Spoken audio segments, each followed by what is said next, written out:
Dom DeMarco.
Ladies and gentlemen, make sure you tune in every Thursday and Friday night. Thursday night is Ladies' Night. Friday's night is Friday Night Live, a.k.a. Boys Club, where we ask the exact same questions on both nights that lets you see the disparity between men and women and why dating today is just so hard. Sunday Night Live every Sunday night at 9 p.m. And then Monday through Wednesday, we do what is called therapy session. No actual therapy done, but we have some of the greatest topics out there where, well, we sit down, we do interviews with real people where they talk about real life problems, real advice, and more. So, welcome to another episode of No Cap Reacts. I'm your man Bailey, a.k.a.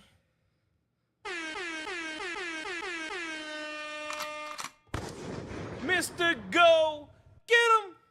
And we are back in the building with another episode of a therapy session. Happy Tuesday, motherfuckers. Taco Tuesday on top of that. Football season is in full swing. Thank God. Thank the Lord Jesus. Please for giving me life again.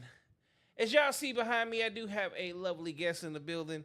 Even with all the bokeh, you can see her ass smiling like a motherfucker. So, we're going to go ahead and jump off into the show and make it happen. Without further ado, I'm going to go ahead and introduce the lady of the hour. The one that everyone came to see. Here comes the money. Here we go. Money talk. Here comes the money. Introduce yourself. Hi, I'm Zylea. All right, Zalea. First and foremost, where can they find you? And if they want to find you on the interwebs? You can find me on Instagram at Big Love 411. I spell Big Love like with two L's. I'm sorry, not with two L's, two V's instead of like an E. So it's BIGLOVV 411. So yeah. And then if you can spell my first name, you can find me on Facebook. So there's that. Well, first and foremost, welcome to the show. Thank you. I'm You excited. you are one of the few guests that actually reached out to me. Mm. What made you do that? So I had saw like a few of my homegirls come on here too, like prior to me like seeing just their podcasts. I would catch like the random ones that didn't have them, and then like once I went on your page, I was like, oh shoot, there's Fee. I was like, oh okay, I see like a lot of like the Nickel City baddies that came on here. So my mom had also told me that I have quite the story. So she's like, I could probably reach a lot of people and like even help people through certain things that they're going through. Just letting them know that I found a way to heal. Well, first and foremost, we appreciate it. Secondly, are you ready for this? Yeah, I'm excited. Okay, so understand this because I say this to her. When you come on here and you have a story, I'm going to ask questions that will make you dig a little deeper and go give a lot more context than you usually would. So, do you need any tissues? Towels, rags? Oh my god, it's like you knew I'm a Cancer, you know, I'm gonna need that. But I'm okay right now. I think I'm good. I got my sweater on, you know, so I'm ready. Okay. First and foremost, how was your day? It was good. It was just like really hot. I just recently moved into like this new room that I'm renting out. It's like I'm still figuring out my roommates in a way, but yeah, other than that, it's pretty chill. I got the master bedroom in the house, so you know, got my own bathroom in my room, walk-in closet. So So you're the queen of the castle. right, okay, yeah. Okay, queen. All right, so first and foremost, where in the hell are you from? I'm originally from Philadelphia. Philadelphia, born and raised. Yes, On the downtown. playground is where I spent most of my days. Chilling all, maxing all, relaxing all, cooling all, shooting some b-ball outside the school. Okay, if you didn't get that, we was done already. All right. So from Philly, what was it like growing up in Philly? Honestly, it was kind of just as you see it today. It's just like not everybody had their phones up, so it was pretty crazy back then. I grew up in Kensington actually, so it was like I had moved from Downtown. I lived in Westchester, and then Kensington was like probably the last place I stayed before moving here. And right when like I moved here, it became the murder capital. So I've been to Philly twice, so I can't sit here and even act like I know much about the city or the state. I do know this much. Y'all have a fountain, a big ass fucking fountain that was absolutely beautiful that I will never forget. yeah. And I've only seen it once, and I will never forget the damn thing. Outside of that, I don't remember shit else about Philly. You didn't have like a Philly cheesesteak or nothing? I don't like cheesesteaks. If it's a cheesesteak, it's a chicken cheesesteak. Okay, I can rock with you on that. As So- long as you got like a can of soda on the side. Well, see, my thing is, I'm not a big red meat eater, and then when I do eat red meat, it better be the best cut of either Wagyu or sirloin, bone-in sirloin. Okay. Otherwise, Okay. I could care less about some red meat. I feel that. I really like steak myself. I like to cook a lot. So Imagine that, a woman that doesn't like steak. Never met one. okay, look, it took me a while. It took me a while because like my dad will tell you like I got sick off of steak when I was like 8, and I swore off of it until I was like. Sound like Dad didn't cook that. 19. He didn't cook that motherfucker right. What happened? No, I just put too much A1 sauce on it. Ah, hell no. See, you fucking it up. Real steak needs no sauce. Like I didn't know better. I was young, so like I thought it was like gonna be good, and I saw there's a steak on the bottle, so I said, oh, obviously I gotta This is steak douse sauce. this. Yeah. Yeah. So I thought it was like butter, if I'm honest. She said butter. Look at this black butter. Like, Somebody already melted it for me and everything. when I tell you, I swear. And then like when it all came out, I was like, uh-oh. But I just was like, it's probably still gonna be good. And like surely enough, I took like 3 bites of it. And I was like, hell nah. And then like I got sick that entire week. And I blamed it on that steak. And then I didn't eat steak again until I was like 19. That's crazy as hell. All right, so good old Philadelphia. Now Philly got some. Were you in Philly, or were you in suburbs Philly? Because there's 2 sides of Philly. Okay, that's real.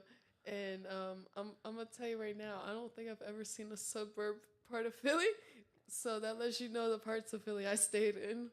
But okay, you was over in the projects. You was in the hood. I was off of like the brownstones. Yeah, where Allegheny is and stuff like that over there.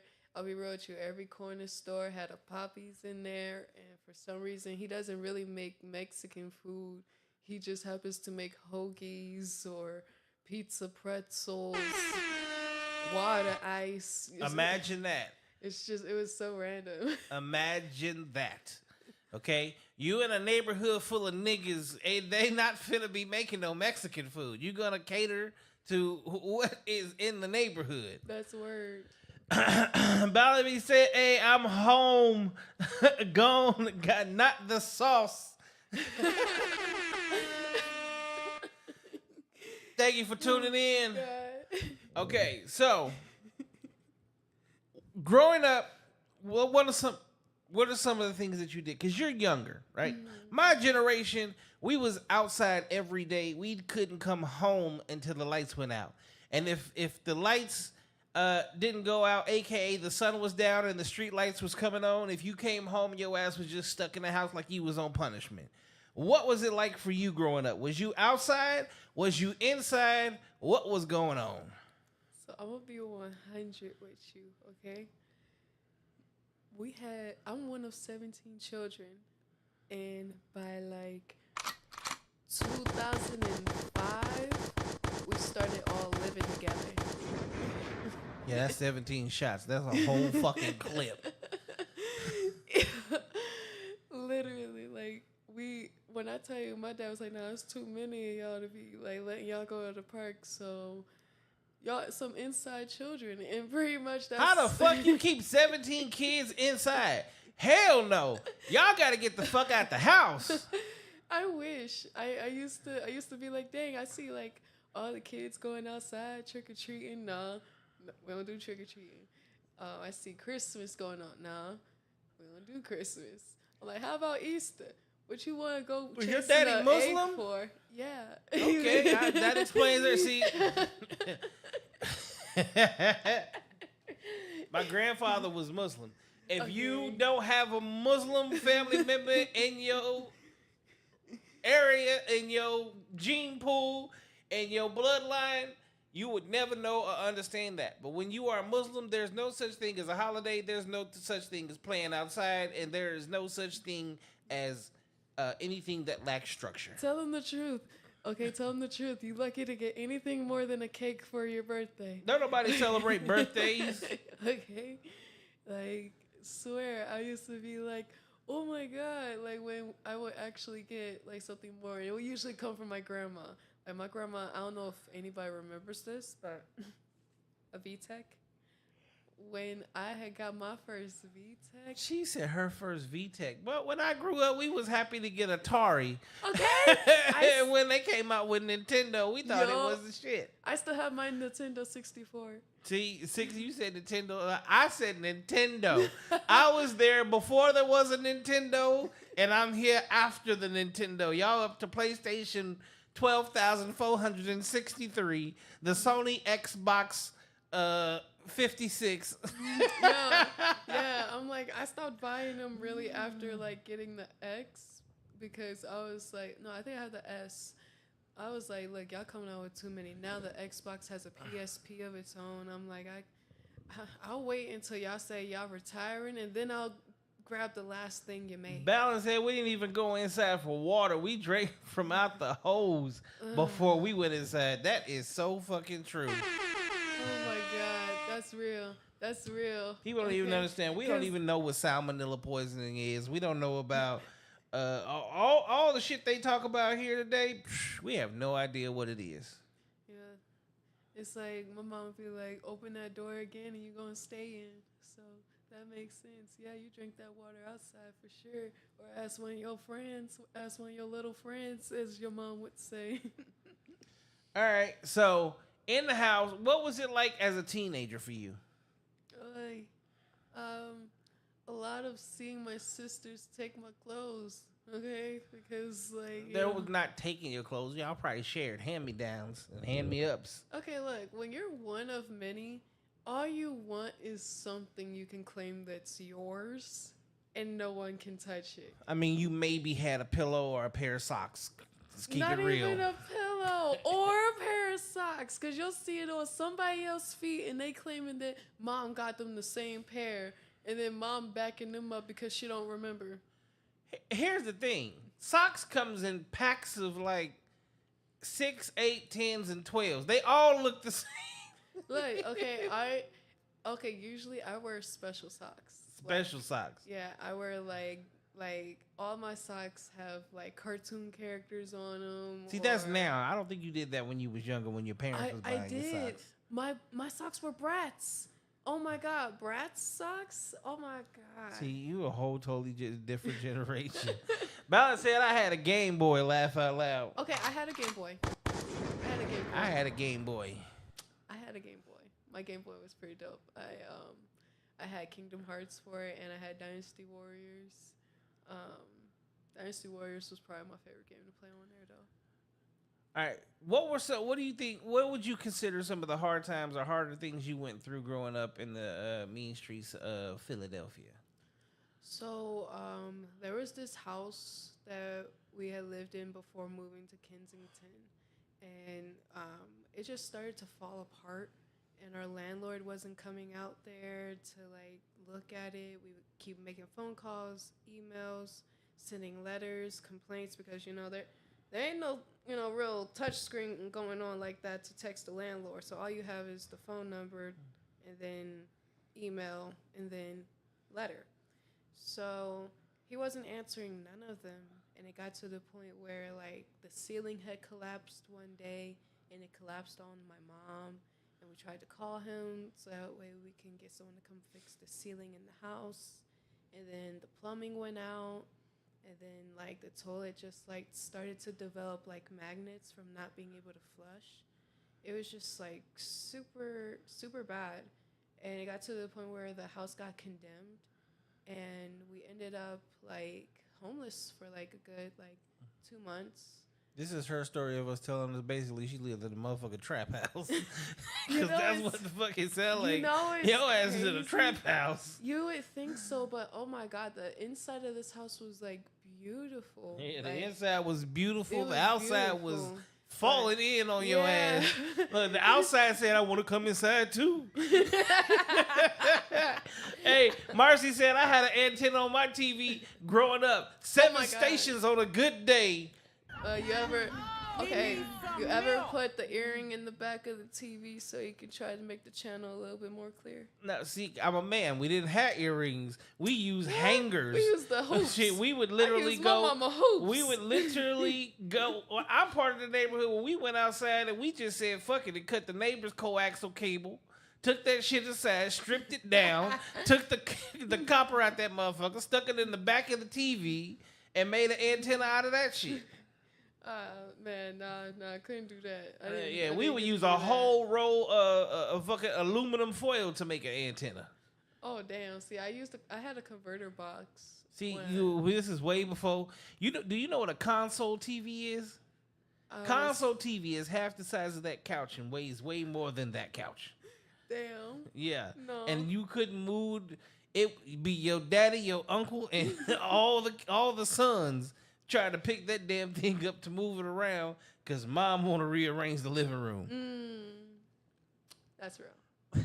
Balance said we had a whole antenna outside. That's another thing. You would have a whole antenna that ran the entire length of the side of your house, and then it would be a whole nother 10 feet above the top of your house. Oh my god. Just so you could watch TV. My god. But It sounded like you had an antenna on the top of that motherfucking roof weighing that bitch down. oh my god. But nah, that house is like, it was really old, and it's like we didn't know like how old. How old were you when that happened? No, tell I- me how old you were. What year was that happened? I just turned 9, so that was like 2008. 2008, roof still falling in fucking Philadelphia. So you probably had one of them super old brownstone. Either was that a house or apartment? It was a house.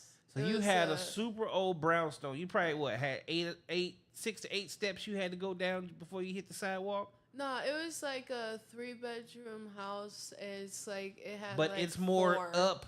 Like the house 4 isn't steps. wide. It's not wide. Oh, it's wide. It was wide as hell. It was like, so it's like, okay, so how I would describe it. Because we Philly didn't- houses is the weirdest fucking house I've ever seen in my Yeah. entire life. It's like we had a radiator, right?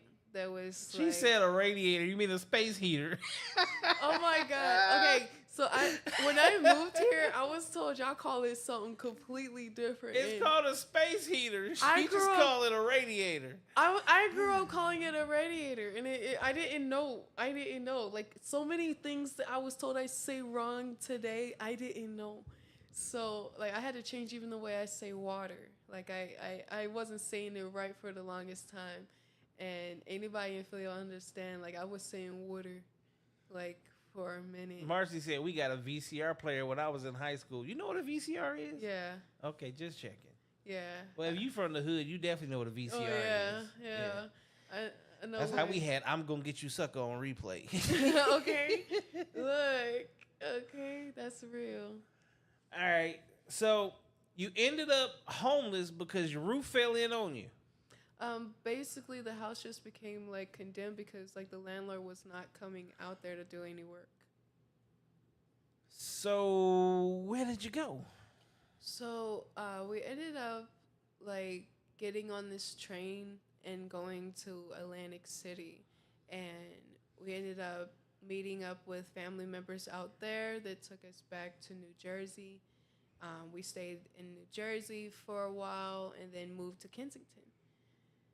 So, so much happened like in between that time after, because like we were in Kensington for like a good year or two, and then moved here. Okay. How was Kensington? Okay, so it was The name itself, I'm sorry, but the name itself just sounds extra Caucasian. Yeah. And I just- today, as we live in Kensington, the lifestyle of the rich and famous. Oh, look, there's a black family. Oh my God. There goes the neighborhood. Martha, pack it up. We got to get the fuck out of Kensington. Yep. They just fucked it all up. You know, it's crazy. As nice as it sounds, it's like I don't think I've seen any white people really over there except for like one time, and it was when she was hitting me with her car. But like, Wow. I didn't see any people till they hit me. you know, Bitch ran me over. it took her a while to realize she hit me too. It took her a while to realize she hit me. She like kept going, and then like I don't know what possessed her to do this, because like I said, didn't see them before over here. She circled back, came back to the neighborhood, and said, "Did I hit a child?" Yeah, she came back to finish the fucking job. That's what she came back to do. She was circling the block. Ah, shit, I had a little black one. Let's end this right now. Ain't nobody gonna be looking for her if I can get there fast enough. She's like, "Which one was that one?" You I know, just need to her make first thought sure. process, she either just got a mama or just got a daddy. She ain't got them both. Oh my God. Where your your parent at? All right, so, damn. You went from condemned living to getting hit by a white lady. But I tell people all the time, you know the crazy shit that you hear happens to your friend's friend? Yeah, the shit that we go, I don't believe that shit. Right, and right. then, like, guess what? I'm your friend's friend. yeah. Okay? No, I'm your friend's friend. I am your friend's friend. One day, I'm literally going to have a whole podcast, probably going to be about 5 hours long, where I'm going to call up all the niggas that's still alive that I grew up with and be like, Damn. tell the story of when this happened. And I'm just going to shut the fuck up. Because people, oh my God, life has been crazy. Life be crazy. Life be lifing. Yep, that's I just want to know who started that. Like, who started saying that to where, like, now it's like we're all just sitting here using it now, and apparently it's so damn fitting. Balance said, better days, girl. Respect on the struggle. Oh, thank you. Okay, so, like, what did your parents do, like, for a living? So, Because I still can't get over the fact of 17 motherfucking goddamn fuck them kids. okay, so you want to hear something real? So, my dad had twins before he met my mom, but he was told at 15 that I believe it was 13. Actually, he was told at 13 that he will never be able to procreate because of our sickle cell gene. So he just, was like, fuck them condoms, I guess. And by 15, he, popped old girl, and she was pregnant with twins on the first go. Pop that thing. So you see the cherries? Okay? Daddy was a rolling stone. That hat was many places. So, hold up. Do y'all all got the same mama? So, my dad has a total of 4 baby mamas. 4 baby. He's Muslim. So 4 baby mamas or 4 wives. 4 baby mamas, and unless you count my mama that he made a wife just like, I want to say, like 6 years ago. Okay, so they were definitely Muslim. I'm gonna say practicing polygyny. Y'all probably just was unaware of the situation, because if your mama been around the entire time and they just got married, she was very well aware of what was going on. Okay, so hold on. There's a missing detail there. Okay, so look, my dad did some time, and then when he got out, he met my mom. He met my mom because her best friend was his sister. So pretty much they got cool, and then she was like, you should get with my brother, and pretty much they got together, and then I was made. So, and that's the thing. The days of old that I miss so much. In order to date, it was either your friend's friends, your friend's sister, your friend's brother, your friend's cousin, your friend's other friend that was visited for the summer, right? Mm-hmm. Dating was so much easier because if you didn't actually meet them, it never happened. You didn't meet them. There was no such thing as the internet, so I didn't get to see how fat her ass was on the other side of the country or the other side of the world. I had no idea that they made these beautiful beach bodies just all over Florida, where you've got unlimited Latinas just doing Latina things. And I had no idea that Alabama has some of the thickest black women in the whole fucking world that know how to just cook their asses off. It was literally, oh, look, there's Tommy's cousin's sister. She's cute. Okay, now which one of us is going to get at her first? That was it. Okay. So your daddy went and did some time. Is that where he became Muslim? Have you ever asked that? I was gonna say, yeah, that's where he. Oh, he got his religion from the pigeon. Yeah, came home, was kicking it with his sister, met your mom.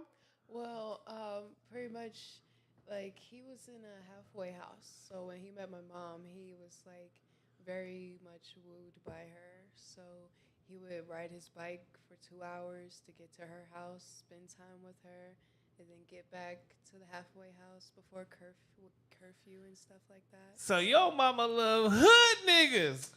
Oh, my God. You know, it's crazy, but my mom, she did live in the suburbs of Philadelphia, though. Yeah. So when you I said bet that, she did live in the I was suburbs of laughing. Philadelphia. It's like, let me go and take my ass over here where these hood niggas be at, you know? I'm going to get me a real one, okay? Y'all over here, soft as Charmin, you cottonelle asses bastards. I'm going to go get me a... And then she met, Oh my God. fresh out of prison, still in a halfway house, daddy, and was like, oh, I need that sound effect. Shoot the club up. Shoot the club up. And she said, and then she did it again and said, Oh, my God. and then again, Dear Lord. 17 motherfucking times. Well, how many kids does he actually have with your mom? So, with my mom, he has 7. And then- 7 with your mom And he had the other 10. and 10 with the other 3 baby mamas Yes. / wives. Yes, but I was also raised with, like, my other mom. So pretty much around the time that my mom had lost, like, my other mom had lost her housing. I'm gonna call her Umi. So Umi had lost her housing, and pretty much my mom was like, well, my daughters need to know who their brothers are, and I don't want to see you guys in bad shape. So, like, literally we all started living together, and we lived together for like 13 years straight. We all moved here to Arizona together. See, I'm telling you, it's a sister wife. Oh my gosh, no, actually, Umi had ended up getting married to someone else, and then 2 weeks later, she found out she had breast cancer. I'm sorry to hear that. Yeah, she passed away 2020, February 21st. I'm really sorry to hear that. Miss her every day. She's truly, like, an amazing Aries. She just could brighten the room. She was one of them people. She could brighten the room, and then she'll turn the whole room around. Just depends on the mood. Welcome to the show, Dakota. Dakota said, okay, this is live, seeing how this flows. Welcome to No Cap Reacts, where we have fun, talk shit, and do interviews.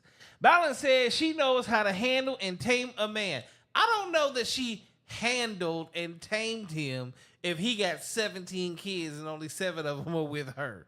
But You know, I don't think it's about taming somebody. I think it's more. I think she allowed a man to be a man, Well, and she accepted him for who he was.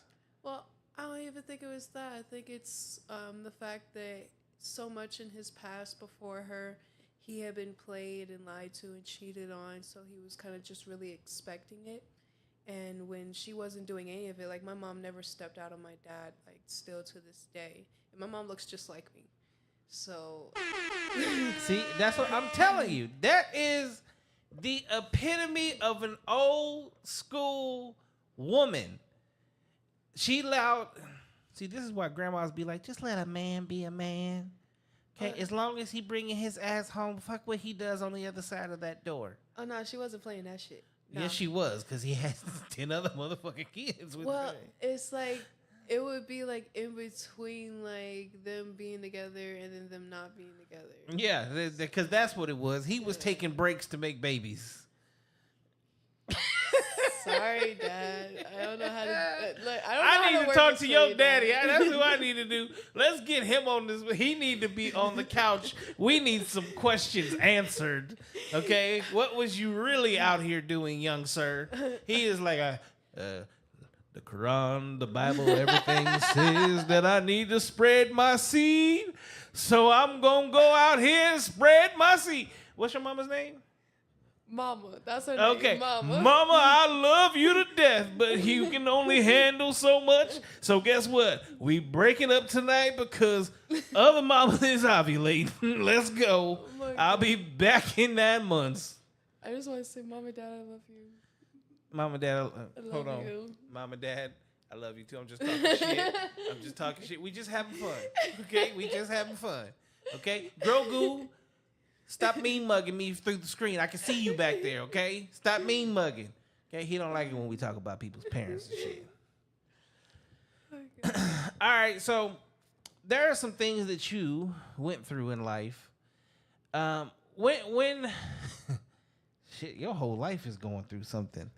You can't have your own socks. You probably had to share underwear, t-shirts, shorts, shoes. You know what? Imagine cleaning your shoes like I'm about to look good tomorrow, and then you wake up and you go to get dressed, and one of your siblings got on your super clean shoes that you took the time to clean. You know, I didn't have that problem because I had like the biggest feet out of everybody. So I She didn't have had that boats problem. for feet. Yeah, shoe boxes for feet. All right, like I was good on that. Mom, you going to go buy them some shoes? Yeah. Good, because I need some new the shoe boxes. Like nah, literally, like my feet was always growing. I wear a size like 11 in certain shoes, depending on how it's made in women. But I wear it like a 12, about a 12 usually. So Balance said she's a real one for accepting. Applause. Dom DeMarco. But then she also said she better not be sharing her man today. Wait, no. Before then, she said so much women have done this, sharing men. Boy, bye. yeah, no. It's like Here's the it's like thing, that though. ended up I'm always like- gonna say this. This is a touchy topic, especially for women. Y'all outnumber us like 11-1. Whether you like it or not, y'all gonna share whether you like it or not. There's not enough of us to. Well, there's not enough of us to go around. I'll be real with you. Like I don't share my men the same way I don't share my birthday. You know. Yes, you do. You share your birthday with hella people. No, I share my birthday with myself. No, Like, you okay, share. Think of it like this, okay? So Remember when in you was this born? world- You know how many other babies was in that hospital that You're day? right. You're right. That's why I'm about to change it for you. So look at it like this: when you're in a relationship, there's the one thing, like obviously you cannot share, and that is your genital area with another person when you are in a committed relationship. But I feel like even that, it goes beyond that as a person. Like I feel like you shouldn't share your person's secrets. You shouldn't try to confide in y'all struggles to another man. Like I feel like, and it goes both ways. Like, you know, you shouldn't be telling another woman that you're mad at your woman, you know, because she's looking for an inning. So is the dude. You are speaking like our grandma spoke back in the day. You definitely. Your mom and daddy did what they were supposed to. Hold on, Dakota said a man being a man, yet us females couldn't date without the judgment. They will always have traditional. Us females have an expectation. Laugh out loud. Balance said, ooh. Here's the thing. Dakota, yes, you are true. You know what? And I have to agree. But here's the beauty of what you're saying that a lot of women really don't understand.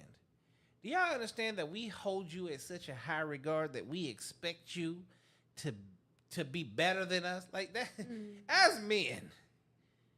As y'all say, we are dogs, we are fuckboys, we're all this, right? You understand that if you act like we do, you also do become a dog, a fuck girl, all these different things. Your level, your status, because it's not just men. Women look at you too. Women hold you at such a status that they want you to be literally the creme de la creme of everything. And the better the woman we have that allows herself to not fall or succumb to the worldly ways of these dog ass motherfuckers, the better you are. And whether you 9 times out of 10, like even if he's the worst of men, he then stands up and becomes the best of men because he understands that he has somebody that nobody else can have. And him fucking up hurts you. And when a man truly loves you, he ain't finna hurt you for nothing. Exactly. Exactly. Because I was going to say, I look at it like this, you know, if we're planning to be together, like spend our life together, why would I fuck up the one life you got? Thank one you. life I got. Be his peace. Not, we both need to be each other's peace. Well, here's the Because thing. it goes both ways. A woman is to create peace for a man. A man is supposed to create ease for a woman. I make your life easier. You make my life peaceful. Okay. See, I go outside every single day to fight the world to be able to make sure that you don't have to. So when I come home and it's nice and it's peaceful, well, guess what? It makes a man usually want to do more for you. But I think one of the things that people also need to understand is the key word to that shit is man. Not all men are created equal, at least not anymore today. Right. Not all men do that. Not all men stand up to the standard. Right. Not all men know what it means to actually protect and provide and give safety and give security. And it has nothing to do with just what the word says, because that's where it's taken out of context. And the same thing, I say this, a lot of women also take it out of context because they think providing is only meaning like money. No, a man has to provide a safe space for you to even be able to be like, this is my home. Right. It's like you can have all the money in the world, but it doesn't necessarily promise you protection, because somebody else can pay somebody more to do just what you're paying them to do, and then you're out of protection. Balance said he gonna get knocked in the head first before he gets that right. See, she is, remember the old mean neighbor lady that never had a husband? Every man she had, she only had him for a short period of time. That's her, because she hit him in the head with a skillet. Oh, so you want to be a man today? Okay. Fuck you. Oh my God. All right, so in growing up in life, obviously you went through some things. So there's some things that you yourself want to speak about and get off your chest, help create awareness for, with, etc. Yeah. So I'm going to let you tell your story, and as you tell your story, I will interject and ask you questions. Okay, cool beans. So, I feel like as women, like, there's a lot of pain we tend to go through, like, eternally, and we tend to think that it's part of being a woman.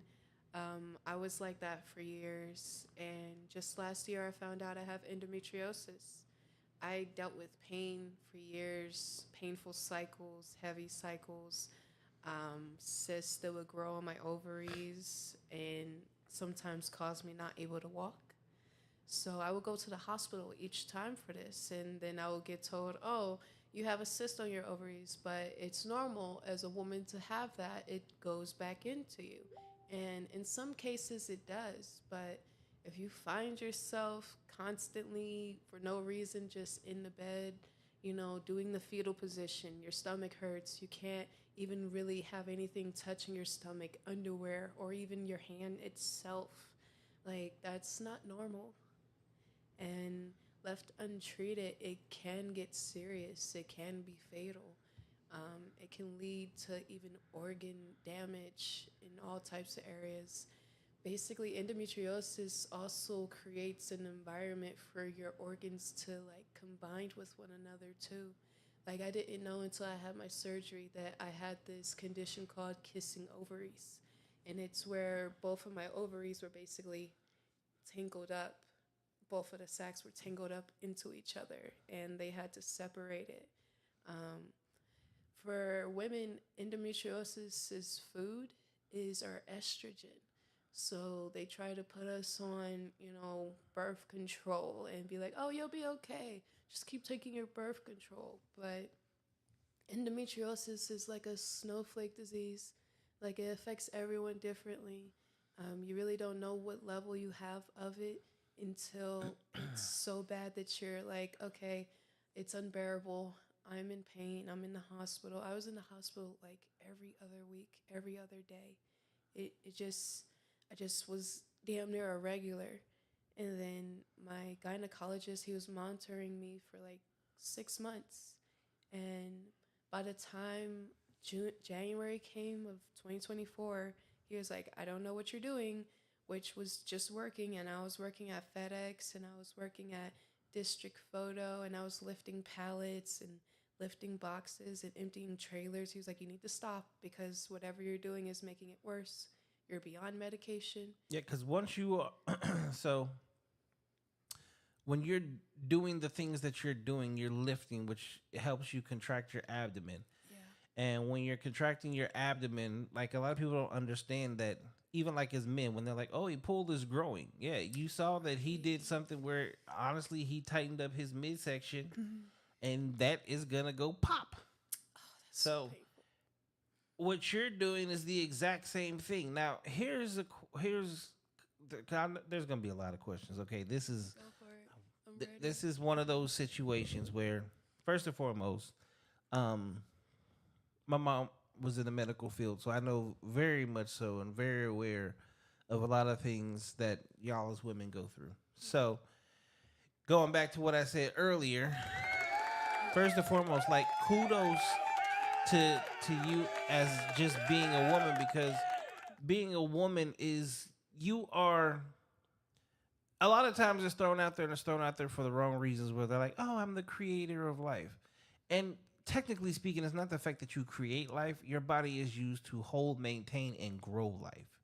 You are the reason that life becomes into existence. Like, I'm walking around with swimmers, but until I put my swimmers in your pool, like, these motherfuckers ain't going nowhere. They ain't doing shit. Right. So, question number one that I'm pretty sure everybody's going to probably ask is, are you able to still have children? So, I'm currently still like going through like many tests and stuff like that for me to be able to. I recently just had a doctor's appointment. It was a DAX scan for my hips. I'm still waiting for the results of that, but they're testing it to see if my bones in my hips are strong enough to bear children. Honestly, I just want to say like this is not for the weak. I just want to say that because it's very daunting having this disease, because you're dealing with the pain and then you're also dealing with the psychological effect of it too. Like, you may or may not be able to have children. My gynecologist did my surgery and told me he doesn't want to be the one to do it again. And he's been doing this for like 30 years. So I was like, so overall, let's say tomorrow you meet the man of your dreams and he's like, I want like 3 kids. Can you give him that? okay, well, I met the man in my dreams, but it's like we've talked about kids and stuff like that. It's like we're not really rushing for it right now. Just want to make sure we have that, that financial stability, But that housing. and aside from everything. all that, physically, are you able to still have kids? I'm hoping to. I haven't really necessarily Tried to find tried. out. They haven't told you like, no, you won't be able to have kids or anything like that. They told me to try. They told me after my surgery to just try. If I need to have another surgery, like, they'll let me know that. But I haven't been told like anything is wrong, or Okay. I'm not having any irregular periods or anything like that. Next big question: do you want children? Oh God, yes. Okay. Yes. We gonna go to the chat real quick. Dakota said, "I'm sorry to hear that. I'm sorry to hear this. Do you want to be a mom?" I just asked that. And can you have kiddos? Also asked that. Balance said, "Please keep going on. Awareness for all women. I'm proud of you. Keep going." Thank you so much. Thank So here, you know what the crazy part is?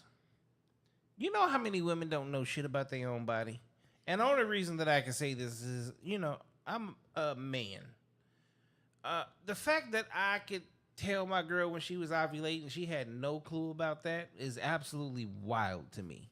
And I've been in a few long-term relationships, and I could just look at it and be like, your ass is ovulating. That's because you have time to see the. No, I mood pay switch. attention to my damn woman. And I Yeah. also pay attention to the cycle. I know that with I'm like, you have time. We're sitting here 11 trying to juggle work. within 8 to 11 days after your cycle starts, you're gonna be Yeah. ovulating. Yeah. Yeah. Well, it depends because some women like ovulate right after their cycle ends. Thank you. So, and some women have extremely long cycles, and some Yeah. have short cycles. Yeah. So you also have to pay attention to that, Yeah. right? The fact that women just are clueless to their own bodies, and as a man, I guess I probably pay a lot more attention than most people do in certain aspects too.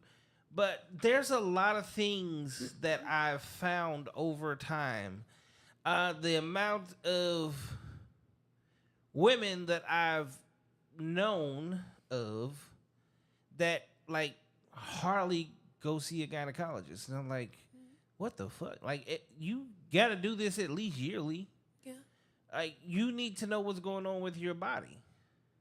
Yeah. I'll be real with you. I didn't think to see a gynecologist until I was roughly like 23. Like, that's to me. It's because That's like, crazy. but at the same time, my life is fucking crazy. Okay, like when you're me, I barely have time to even eat. Okay, so I'm like, okay, shower, sleep, work. So it's like, if you have time to that eat, health. Like, my body told me that, and that's what happened. My body was I've like, bitch. been maybe a lot of it has to do with the fact that I did grow up. I was an athlete, and I've been an athlete up until like I feel like forever, and even since then I still go to the. I remember when I was in like college, right? Okay. And even though I've been with the same girl, we've been together from like 12 till I was 19 years old. That's And beautiful. I remember going to get like an STD check and looking at my boy like, hey, you want to come? I'm going to get tested. You might as well take your dirty dick ass too. He's like, huh? That's so bad. And you're sitting there, right? So for me, like, to take an AIDS test, like, it ain't shit. Right. But he's freaking out for the next 72 hours, next 3 days. This motherfucker writing down, oh, I slept with this person. Oh, I didn't use a condom with this person. All right, motherfucker, first and foremost, you just out here raw dicking everybody. Now, this is clearly the first time you done took a test that you are scared. Do you not think that about using protection and getting tested on a regular basis? Like, how many people's lives are you fucking up? I need to know what the hell you out here in these streets do. I need to know your results, because I got to make sure I don't fuck with nobody you didn't fuck with. The same thing happens in, like, you meet women, even then in college, that's like, I've never been tested. What the fuck? Like, I'm sorry. That's surprising. you've not been tested. You don't see a gynecologist. Like, I'm like, that's. do the you standard. understand that you have the most advanced? Like, if we want to talk, let's take this to like the days. Remember the movie Terminator? Yeah. Okay, so a man is like the T1, and the woman is like the liquid Terminator. Okay. Like, y'all are the ultimate motherfucking machines. You need the most work. You need to be seen the most. Look, and that's why, like, I literally, like, I didn't go to the gynecologist till I was like 23 or 24. Yeah. Were you scared? No, it wasn't because I was scared. It was because literally I got told at the age of 21, when I was trying to go and have my first pap smear done, that they don't do them until you're 25. So who told you that? My mom tried to take me to get one, and they would not let her do it. So pretty much it was confusing for her, because we come from Philly, where as soon as a woman becomes sexually active, no matter the age, she gets that done. Yeah. So it's like, when we were told that, I was under the assumption that I didn't have to go in until 25. But when my pain became so severe around 23, 24, I was like, yeah, I need to at least get this checked out somehow, some way. And then they had performed the Pap smear on me because they wanted to make sure I didn't have ovarian cancer. So. Well, I'm glad that you are in good health. Let's keep it that way. Yeah, I do my best. Yeah, I do my continue best. to do that. Continue to do that. This is one of those situations where it's health awareness, but it's also like sexual awareness. Yeah. And so a couple of months ago, I had somebody sit in the exact same seat that you're sitting at. Because unfortunately, she fell head over heels in love with somebody that gave her something that is probably going to be the reason that her life ends. You let me sit here? I'm just joking. I'm sorry. I'm sorry. I had to. I'm sorry. It's one of those things where you hear about people ending up in the Magic Johnson situation, but like it's never anybody you know. And now it's somebody that I actually know. And it's wild because it makes you understand how real it really is. And that it can happen to anybody. So it's not just being aware of your body. Ladies, you guys got to start talking to your daughters and letting your daughters know and understand. The moment you allow someone to break your hymen, you need to be seeing the doctor. You need to be taking care of yourself. You need to understand that you have a vagina that needs tending to on a regular basis. Well, not even just breaking your hymen, like just the moment you become sexually active, period. Well, that's what sexual activity is. Well, her hymen is saying goodbye. Yeah, but you can break your hymen riding a horse. Well, true, but we gotta be like real. Yeah. And all these little girls ain't out here riding motherfucking $40,000 horses, okay? But they taking some hood dick quick, okay? Oh I'm just gonna call it like it is, okay? You got a bunch of hood booger niggas out here taking virginities left and right, way more than she's going, I want to ride a pony. I want to ride a pony. Oh, Mom and Dad, can we please go up north and ride a horse? I'll be real. Take me to, what's it called? South Lake River. I'm going to try to bareback one of them.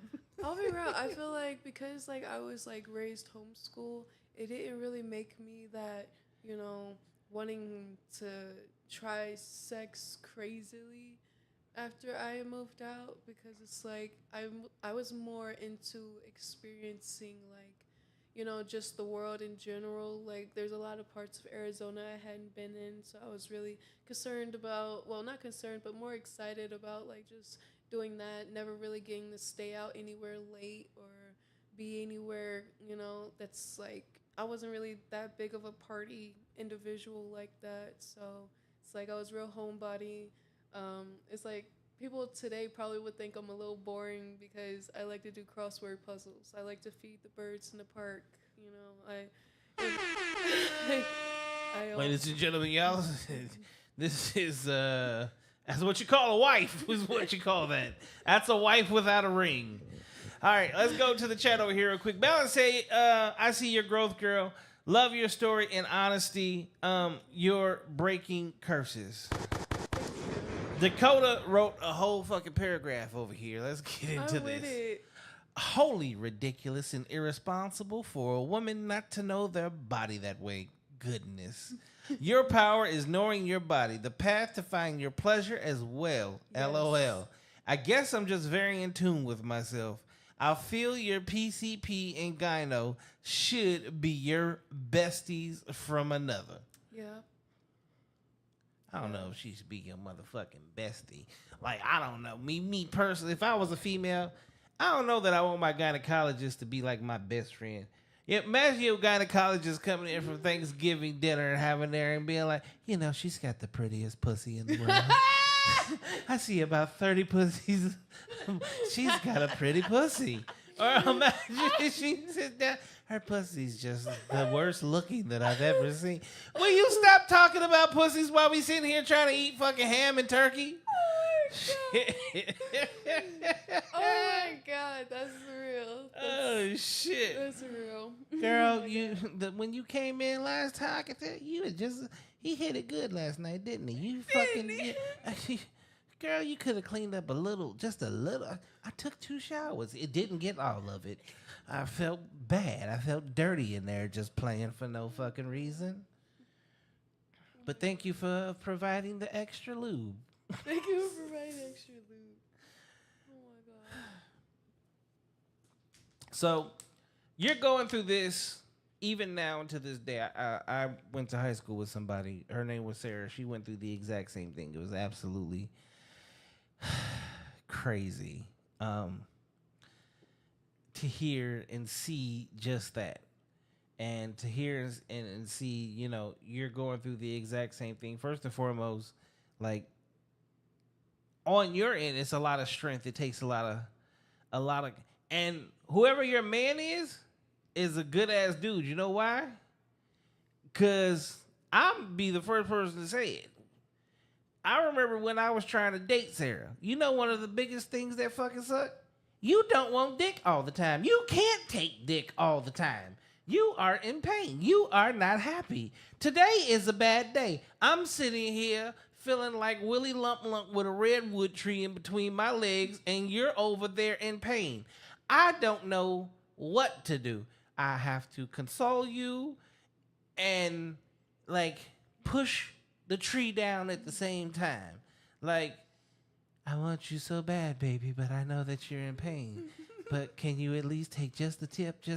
No, she's hurt. Okay, hold on. I gotta stop you right there. All right, hold on now.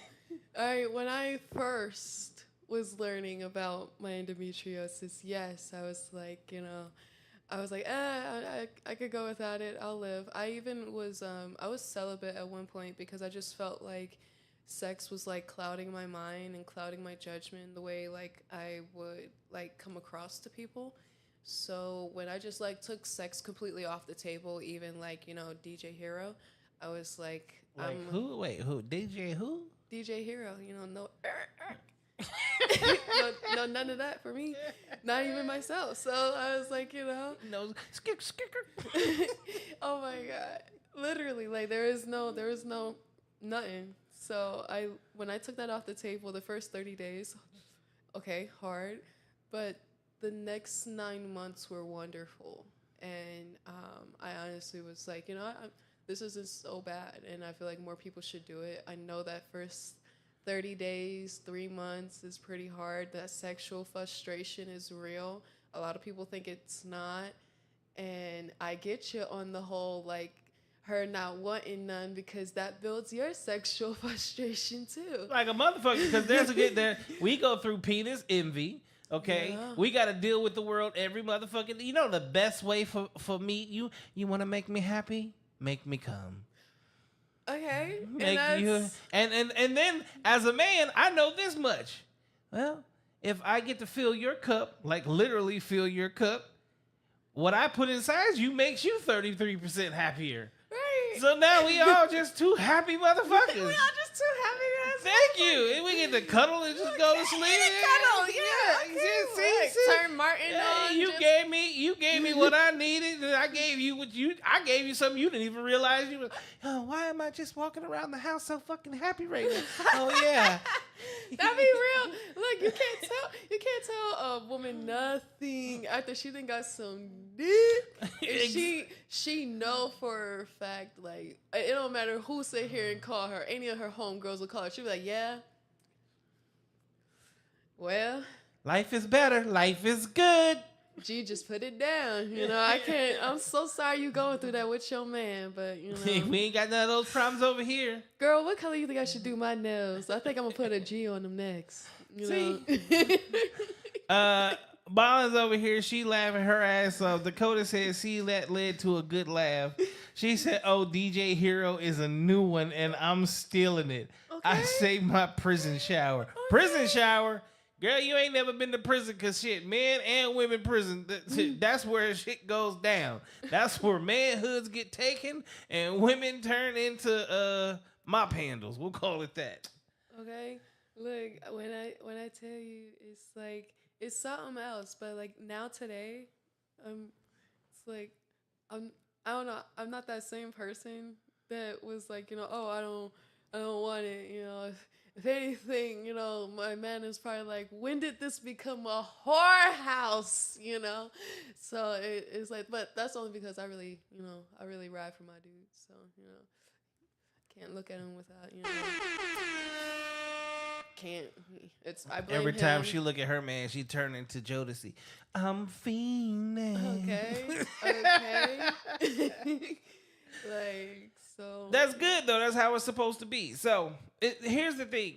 First and foremost, well, yet again, and again, is congratulations with the way that you're actually dealing with this, because so many people make it more about what they're going through and they want to create this victim mentality, and you are literally taking it with a grain of salt and enjoying life and making things happen and doing what you need to. Balance said, I've been to prison and no one was in my shower but me. Okay, over there, young said, thugger, let's get it straight. Hold up. Thugger. She over there. Because you took a shower with the motherfucking mop handle, but on the other end was the shank. Okay, you thought you was She-Ra in that motherfucker. Half mop, half sword ass, having ass. Come in here, I dare you. First I cannot with you. First I'm gonna fuck you with this thing, then I'm gonna stab you, bitch. Oh my god. With a broom? That's very 13 Reasons Why. That is very Orange is the New Black. Damn. Honestly, like he's mad understanding as far as like my endometriosis. I'll be real, one of the things that I was finding as an insecurity for a while about it was just, I was in a relationship when I had found out, and it was my longest relationship. So it's like whenever we would argue, he would tell me that's why like God cursed me and why I won't be able to have children and why I go through so much pain with my body and stuff like that. And for a while I had believed it. I believed him, and I was like, nobody's gonna actually want to be with me knowing that, it's gonna be difficult to procreate later on. But I still held the torch. I was like, you never know, because you hear one thing from one person, and because it sounds so negative, and because you're already beating yourself up and saying the things that they're saying to you, it's like it's real easy to just believe it. But it's like, it's even better when you realize they didn't get the best of you, and it actually shows up when you least expect it. So. Well, whoever he is, he gets a kudos his damn self and a, cause he dealing with his own shit and he has to deal with it literally on his own. And Balance said, "Hell no, we fighting." Balance, sit your ass down. You violent for no reason. Okay, it was nothing but violence coming out of you. You hitting motherfuckers with goddamn skillets. You backhanding them like you's a pimp. You're locked up in prison with sword toys. You're doing too much. And you fight too. Fucking boxing gloves made out of toilet paper in prison. How did you get into modeling? So, I actually grew up watching the show America's Next Top Model. Oh my God. Tyra Banks. Yeah, that was everybody's crush. Well, it was really her and Naomi Campbell. Like Naomi Campbell, like she was the first black model I had seen. And then that's the first black model everybody had seen. Shit. Well, that's not entirely true, because like she wasn't the first black model. She wasn't, but she was the first. She was the most noticed. Yeah, she was the most noticeable black model. That Tyra Banks and Naomi Campbell were two black women that we actually recognized to be models that wasn't Caucasian. Yeah. Like, it's like knowing that Oprah Winfrey was the first black TV show host. Yeah. Okay, we gave, because before there was a Montel Williams, like the closest thing to a black guy we had was Geraldo Rivera. Yeah. So yeah, like understandable, and they had a TV show. It was the shit for everybody, and for the first time ever. See, we had what, the Cosbys, Sunny Spoon, A Different World, Living Single. You could name how many black TV shows was out there, right? But show me a black TV show that was like the stars of the show was little black girls or black women. From what era? From the inception of TV up to Next Top Model. From the inception of TV up to Next Top Model. Wasn't Family Matters on? But correct, Family Matters. But like for Tyra Banks and Naomi Campbell to be on that show the way they were doing what they were doing. I feel like Laura on Family Matters, you know, she had it popping. Steve Urkel She wasn't no not. model though. Okay, but she could have been. She was fine. She was fine as a motherfucker. I ain't gonna lie. You know how many shit when I was younger too? Yes. Oh my God. Fantasy out the ass. Okay, she's a beautiful. I love beautiful people. Okay, I'm comfortable enough with my But- sexuality to but- say that. The thing about it is she didn't have her own show. She was part of a show. Okay. This is a black woman having her own show, giving other women, not only black, but of color, period, a chance to be in the modeling world where for years the model was always white. Right. So they revolutionized TV as a whole. And they showed, well, obviously, clearly, girls like you, that you can actually do it. It's like, I feel like either way, if they didn't, I was going to try to do it anyway. She said, I was going to do it anyway. Fuck Like, you, bitches. okay. Fuck you, hoes.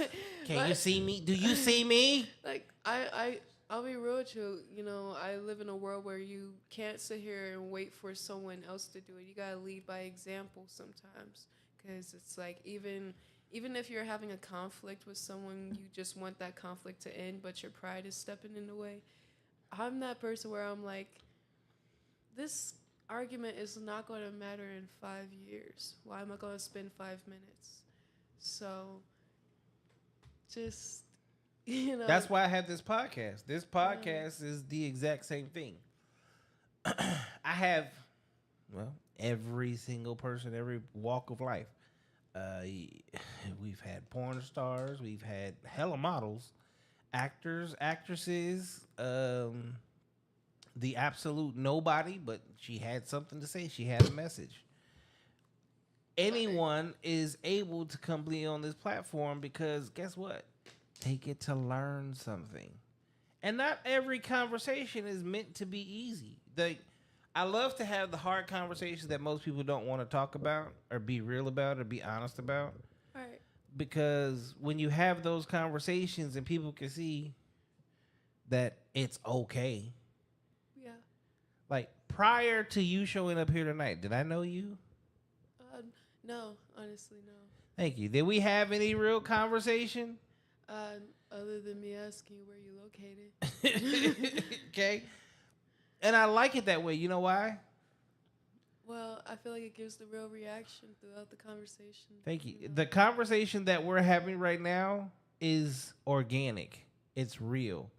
Your responses, I'm hearing for the first time. My questions, you're hearing for the first time. But throughout this, how comfortable do you feel sitting back there on that couch? I'm so comfortable. Like I said, I wish I had my ho-ho pants on. Like, they're, like, so comfortable. They're my man's pants. And, like, they were, like, the first pair of pants he had gave me. Like, the first thing of his. Like, us girls, we take a hoodie, we take a shirt. Y'all steal everything. You know? Let's go. You know what? This is not part of the conversation, but it's about to be a part of the conversation. And for you ladies that are in the chat right now, too, whether you have a man or don't have a man, why the fuck do y'all steal all of our hoodies and shit? Wait. Because it smells like you. Why the fuck do y'all steal all of our hoodies and shit? See, like, I'm the king of hoodies. You're like, yeah, my sweatshirts, all of my different shit. And the crazy part, so I have a clothing line. So, like, when I make, like, something new that ain't nobody else got, and it's like the prototype type shit, and then here comes even, like, we not even together. We just kind of talking to each other. Oh, that's the new hoodie? Yeah. And it disappears. And then 2 weeks later, all of a sudden, you got my shit. How the fuck you end up with the shit that I've been going through? I done tore my whole goddamn house apart 3 times looking for this bitch. Like, how the hell does a washer and dryer swallow a whole fucking hoodie? Why do y'all, and I don't want to hear, oh, it smells like you, because y'all wash the damn thing. Not even. Oh, my God, so y'all dirty, too. Worse? You want to know something worse? Me and my man wear the same size, so I really do be She fitting said, his me and clothes. my man wear the same size. really I do be fitting can his never say that clothes. about a woman. Okay. Ain't nobody, I'm a big Nah, nigga. it's like, he got me in pants, for sure. He got me in pants, but it's hard for me as a tall woman to find pants that are my size. So it's like, the only issue I'll have is like the waist. But it'll be the perfect length because he's taller than me. So I'm like, you know, hey, it doubles out. But we wear the same like size and shirts and like, you know. Okay, that doesn't answer my question. Why the hell y'all be stealing our shit? Because it smells like you. It smells like me. Yeah, and then like look at it like this. Like, okay, low key, if I got like a shirt of yours, a pair of pants of yours, that means you can come spend the night one day and then like you can change clothes. You can take a shower at You mine. just made it very clear that it smells like me, which means you ain't clean that shit. I'm not finna That's take not a true. shower and put on dirty Oh, clothes. so what you saying? You dirty? You saying you don't be, cause like my dude wear cologne and he be clean. Like, Thank you. I do too, but that's what I'm saying. If it's still, if it's you like, wash I'm not bitch, I'm not taking a 3-day-old shirt. I'm if taking, you like, the shirt wash you that motherfucker and you tell me a month later, I got it because it smells like you. I go, did you wash it? wear. Okay. And well, you say yes, it don't smell like me no more then. It's impossible. Okay, well, it'd be like Smell because like it smell Gain you, or and Tide. it's also because it's yours. Yeah. It's the sentimental value. Yeah, it's the sentimental, you a thief value. Not That's even. what that is. Your ass stole my motherfucking shit. Not even. Because you know Out where my- it's at. You know where it's at. You can come find me. You know. Why I gotta come find you to find my shit? Because I spent the night one time, took my shit off, got out the shower. Now I'm walking through the motherfucker. Where the fuck did my shirt go? You ain't never gave. Where my hoodie at? You ain't never gave a neighbor, you know, something to lend, and then you had to go back for it. Hell no. Fuck them neighbors. Can I borrow some sugar? Nigga, no. That's what the grocery store is for. Go buy some. Can I get some coffee? Don't drink it. Can I get some tea? Allergic. Fuck you. My God. Hold on. Ballin over here having a whole conversation with herself. Let's include her. She said, America's Next Top Model. She said, she's my new friend. Look, you got a new friend. Didn't even know it. Hi. She said, I wear my man's boxers to bed. Do you wear them forward or backwards? That's the real fucking question. Where is the hole at? I wear them forward. I wear Not the whole you, forward. but she said I wear them forward. I mean, technically, that's how you supposed to wear them. Yeah, I wear a whole forward. I be wearing his boxers too. I'm not even going front. Oh And my. he's a real sweetheart. Like there was this one time where like literally like I had started my cycle. I didn't have my underwear or nothing. I didn't have nothing. He literally gave me his boxers. He's a real good. He's That's a good guy. That's a good man. Simp ass though. You're so rude. I love you, boo. Don't listen. She said I wear my man's box. Okay, stop smelling good. She said I sleep with my man's shirt when he's laying next to me. Exactly. Stop wearing my shit, especially we in bed together. Why you wearing something that needs you to remind you of me when I'm right the fuck there? That got me a little bit. I wasn't ready for that one. I was like, well, I was like, I'll put his shirt on my pillow and use it as a pillowcase. Marcy said Bass Pro Shops has long length jeans. Okay. Marcy like 6'1,000". I'm 6'2". Are you 6'2"? I'm 6'2". Tall ass motherfucker. Tall ass drink of water. What you mean? Chocolate milk. Okay, I be saying I'm 6'2", pure chocolate. That's what I literally be telling I you. didn't know you just called yourself a glass of water a minute ago. I had to fix that. Because I'm refreshing. You're refreshing. I'm refreshing. I'm gonna leave that alone. Okay. Where your boyfriend at? We Good. make some Oreos dip. Okay, first of all, Oreos, you funny. I gotta, talk some sort of shit. Uh-huh. I don't know who he is though. But you dip cookies in milk, right? Okay, so are you? Is that like? Do I date white people? I have no idea. I feel like that's something my dad would ask me. Like, I'm not even lying. She went straight. Do you date white people? Look, I don't know. like, I that's just something said my Oreo dad would cookies. That's my say. favorite cookie. I ain't got nothing to do with white people. Plus, like- the Oreo is more black than it is white. Like, okay, that's why you said dip. You Yeah, said dip. dip. Think about that. Dip. Your ass You just never- got cream filled.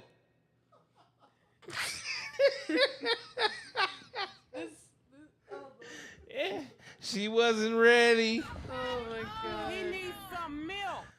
Oh my god. Okay. One, I was asked that before, and they were referring to it in that sense. So that's why I was like, wait, is this happening again? Like, I was like, hold up.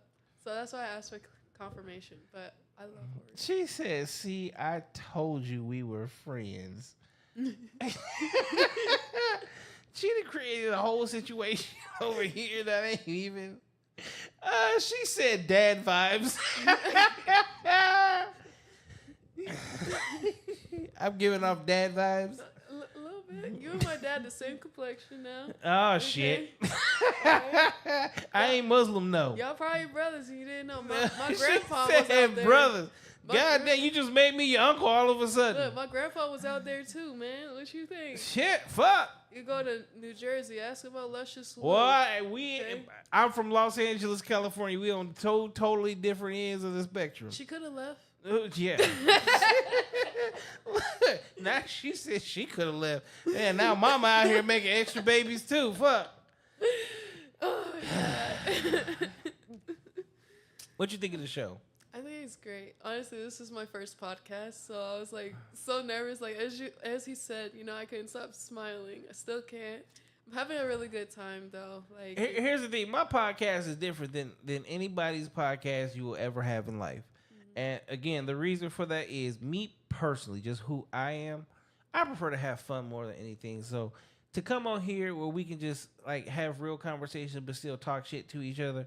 The hardest conversations that I've had with people where now we talking about like statistics and what dating really is, or single parenting and how that shit really goes, and all the different things that we've talked about, death, all kinds of stuff.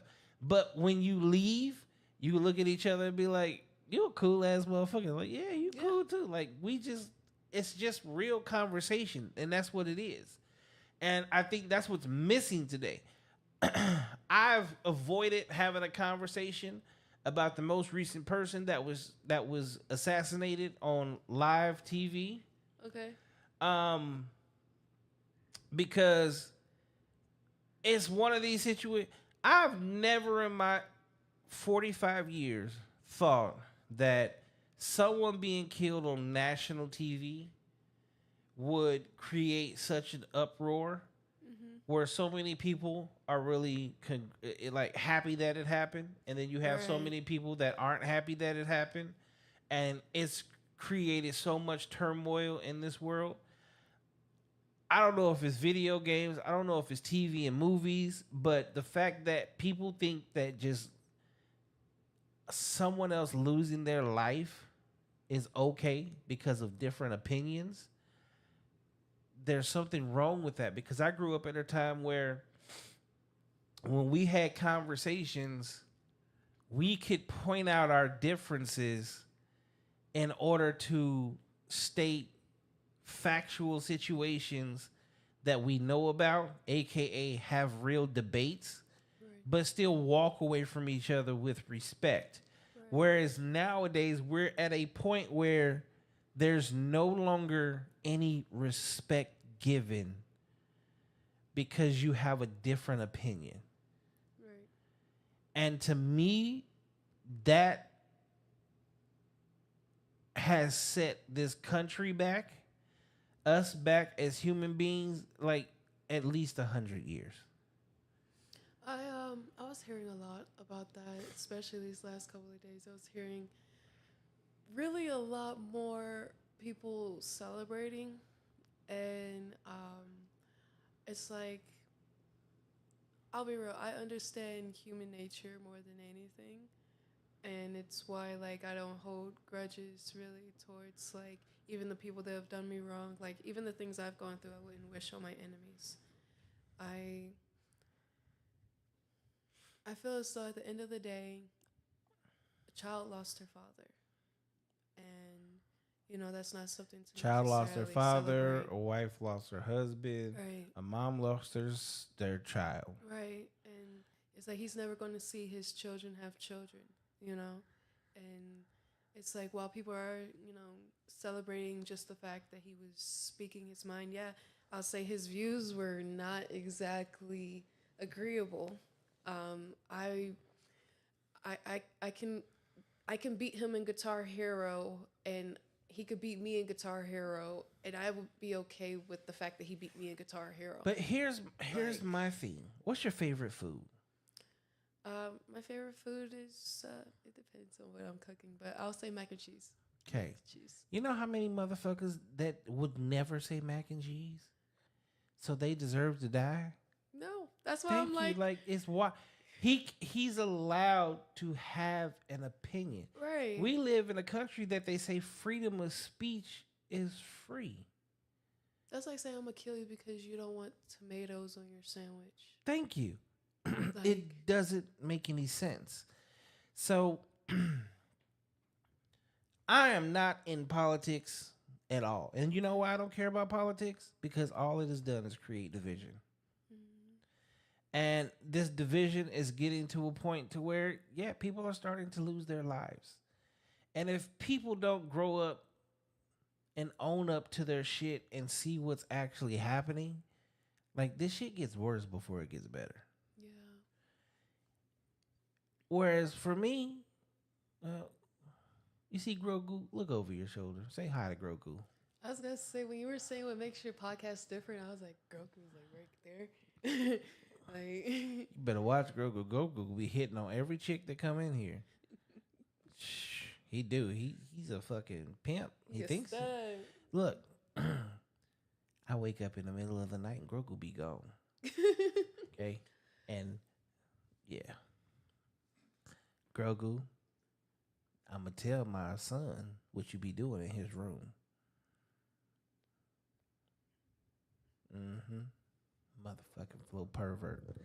Balance said, I never heard of him, but social media has made him a monster. Right. We all been criticized at some point. Freedom of speech is okay. We no longer live in an era where death is okay. And actually, we live in an era where death is okay. When I was going to elementary school, middle school, and high school, you know how many school shootings I can tell you about? None.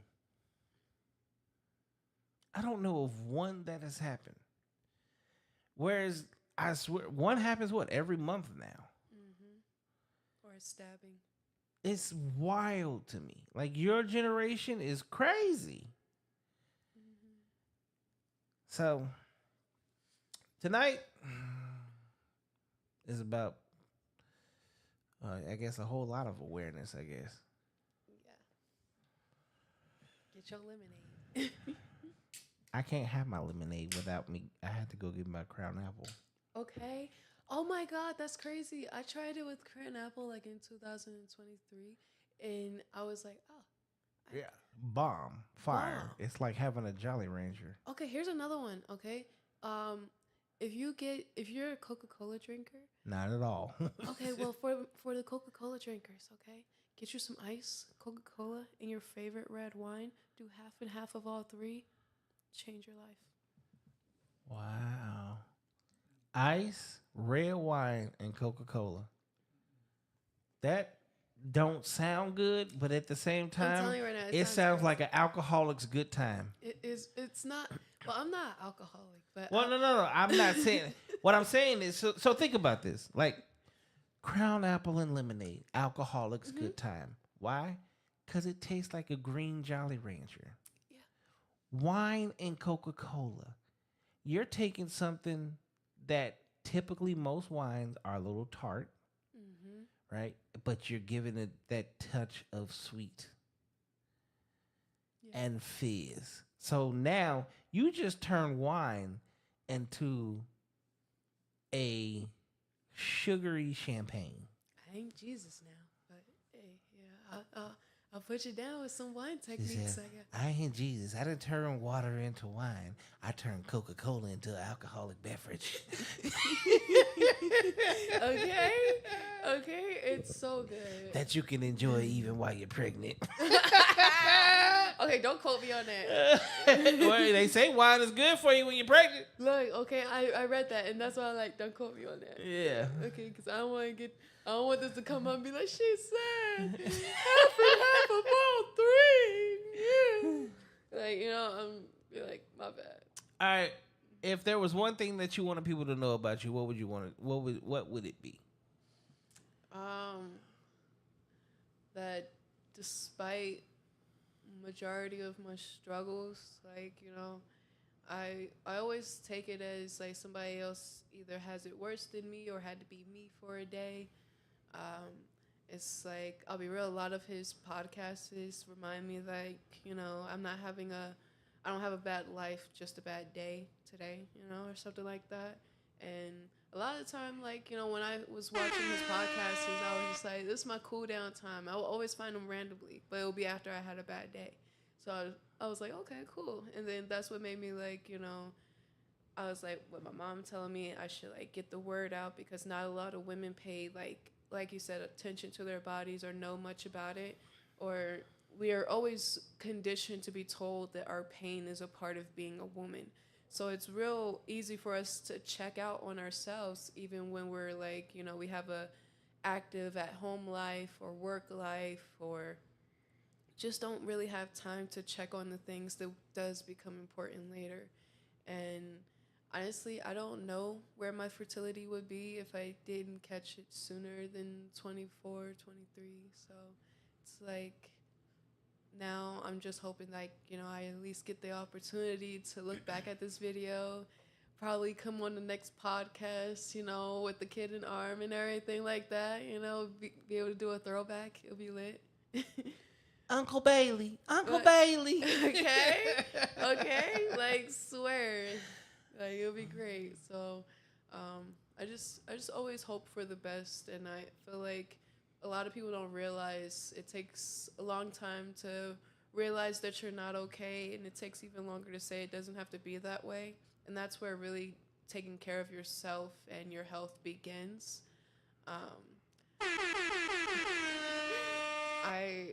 Here's another thing I tell my brothers as far as dating. Okay, you brought up dating. I tell my brothers, don't go in the fridge when you're hungry. And I know y'all like, I'm gonna Don't go in the fridge when you're hungry. Yeah, because that's a bar. Y'all still gonna be like, I'm gonna still go in the fridge when I'm hungry. I'm gonna check what's in there. Yeah.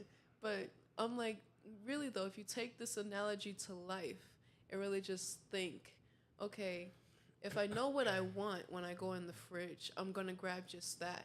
There's always going to be obstacles, other things that'll grab your attention, other things that you could sit here and grab instead of the thing you want that may be satisfying enough. But when you know what you want and you go in that fridge, nothing else distracts you.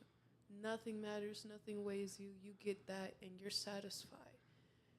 And if you just do that towards life, you'll find that you have a lot more of the things that you want and need than the things that you just were like, oh, well, I'll get this for now, or I'll deal with this house for now until I get the house that I want. I'm not going to decorate or nothing like that because I'm going to save it for the real thing. But I'm like, nah, like, freaking go after what you want. You know what I tell people that when they get hungry?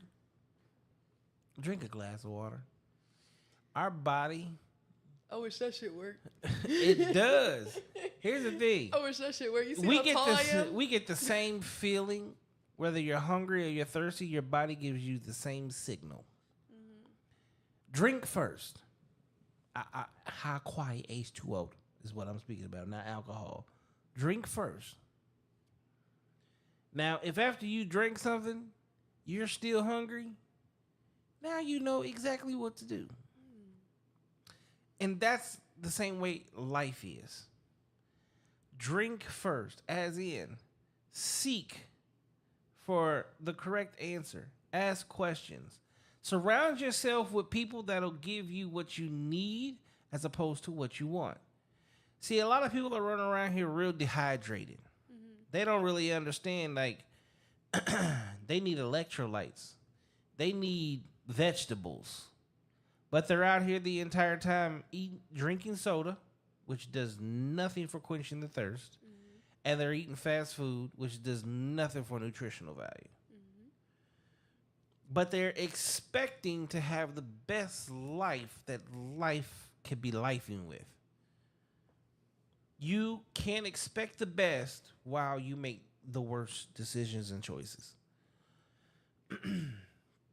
So, I appreciate you coming here today, telling your story, giving your 2 cents, actually making light out of it, and being able to laugh through the pain, literally.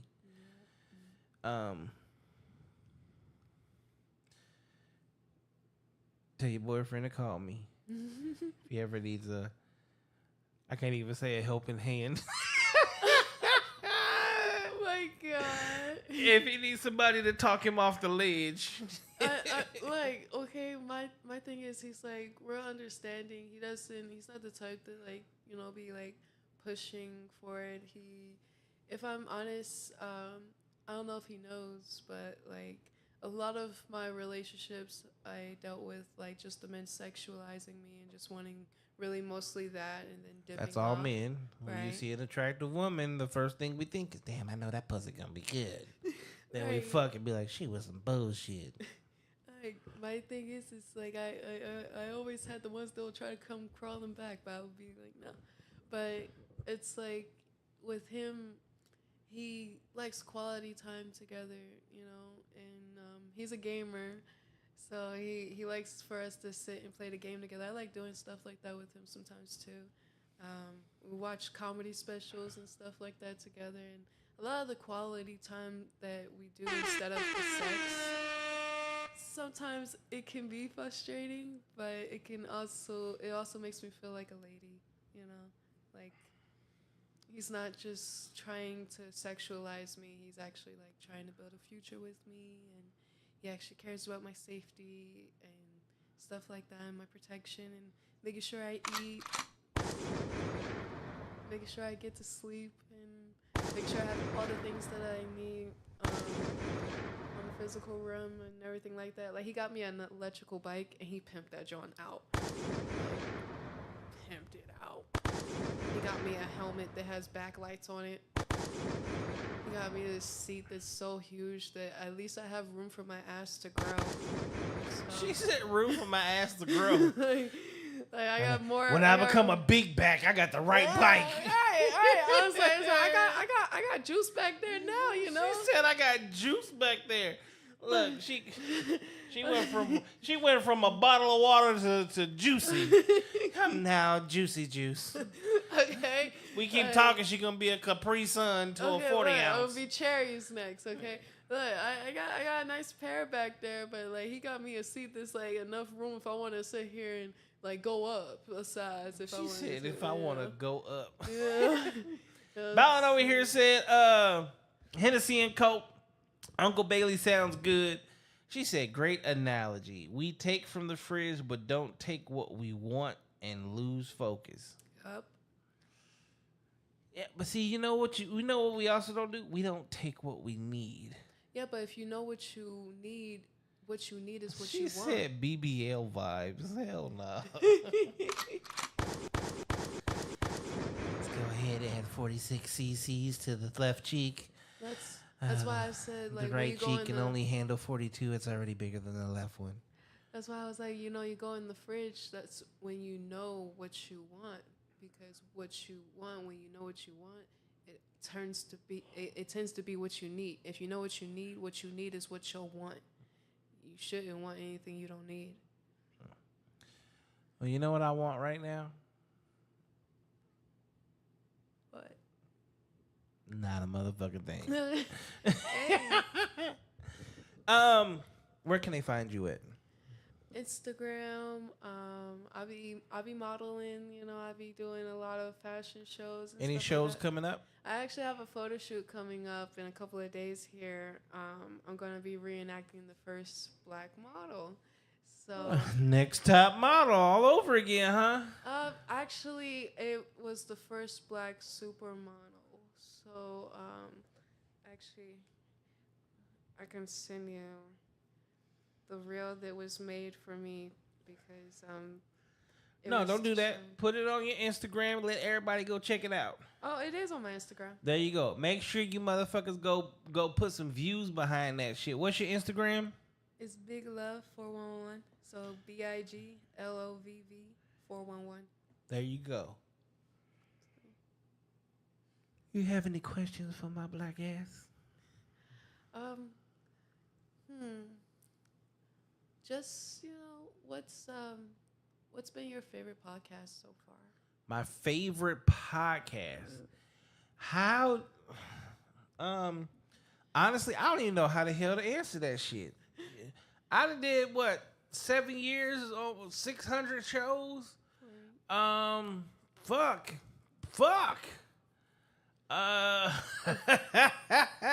I really have to think about that. Like, I really have to think about that. I've talked about so much. I don't know. That's a really hard question. That's a great question though. The most favorite podcast. Okay, well, here's another one. Who is someone you would love to have on your podcast, like a dream celebrity or just, You already lost me. You know why? Why? I don't want any celebrities here. Well, I meant like just like someone you would really like to sit and like talk Nobody. to. Here's the thing. This is what a lot of people don't understand. I did music for almost 20 years. I did music professionally where I was signed as an artist for almost 10 years.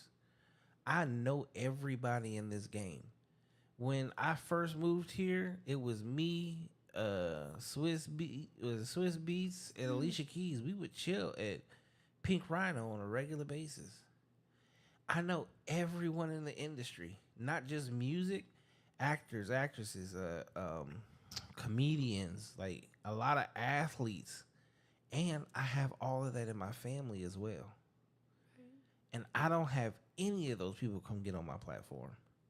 And they're the easiest for me to have access to. The reason that I don't is because when I started doing music and was, coming up, no one gave two shits about who the fuck I was. But the moment I got signed and started making moves and started like really touring and doing real tours, and they see me with all these people, now everybody wanted to start to do interviews and have me on their shows and all these different things. Oh, we want you to do this for you for this magazine. And I know, fuck y'all.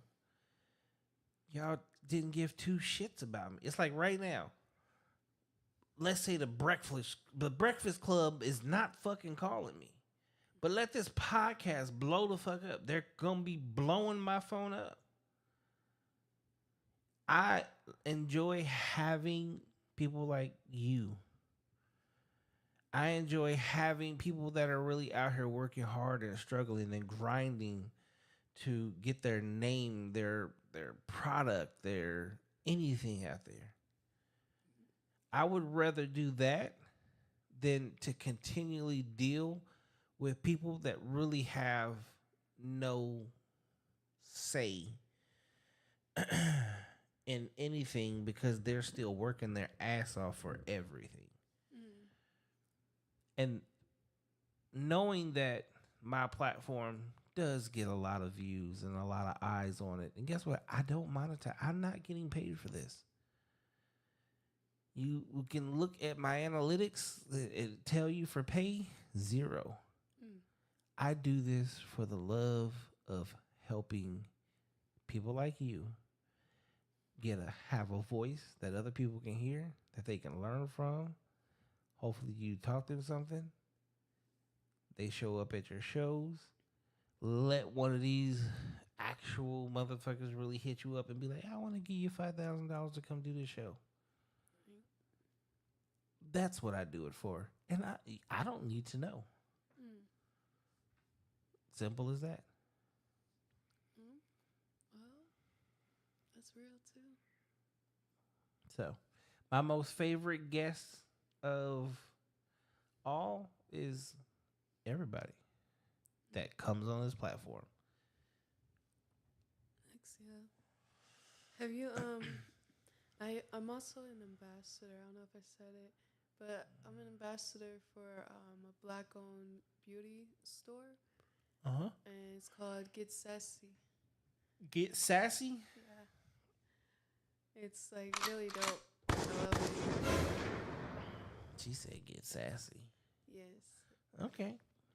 Where can they get that at? That one is located in Chandler. Let me grab the address real quick. But yeah, I've been going to them for like I want to say 3 years now. Like I started out going there like every Wednesday when I got paid, and then they would call me like Wig Wednesday. So yeah, but they're located at 1368 North Arizona Ave. It's in Chandler, 85225. Okay. Make sure y'all go check that out as well. I'm sure you already heard about the Nickel City Baddies. We already know about the Nickel City yeah, Baddies. I'm very sure. I was the OG baddie. I was their baddie before there was a group. The Nickel City Baddies. One day I'm literally gonna have to get all y'all, cause a lot of y'all motherfuckers. Oh my God, there's so many goddamn baddies. It's an army of us. Yeah, I remember it was just a couple of you. Now it's like fuck. I could do a show with 2 to 3 of y'all every night for a whole week and still not get to all of you. Right. It's wild. Yeah, I was gonna say, yeah, I was the OG baddie there for a minute, and then we had a casting, and then I met my girl Fee, and I met so many of the other wonderful women. Believe it or not, Cynthia Scott is the reason I met my man. So she not only like had me as a baddie, she played Cupid. Okay. But she didn't introduce me, to him, but she put me in a fashion show that got me to meet him. So. Well, thank you for coming to my podcast tonight. I definitely appreciate it so very, very much. Yes, this was great. I had so much fun. I'm definitely going to have you come back again. I'm down. Well, we're going to make that happen for sure. No worries, okay? Oh my God, you gotta go. I made a boom boom with that voice. Okay. I made a boom boom. Motherfucker.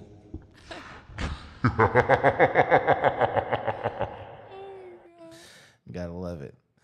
All right, where can they find you at again? Let them know. Instagram, you can find me at Get Sassy. You can find me also on the Nickel City Baby website. Again, my Instagram is BigLove411. All right, ladies and gentlemen. You saw her here first. You heard it here first. And she's not done. What I want to say is, make sure, ladies, you take care of yourself. Go see your doctors on a regular basis. Go get your coon poom poom checked out. Make sure you good. For my guys out there, go get checked on a regular basis. For my couples out there, peace, love, sex, and happiness.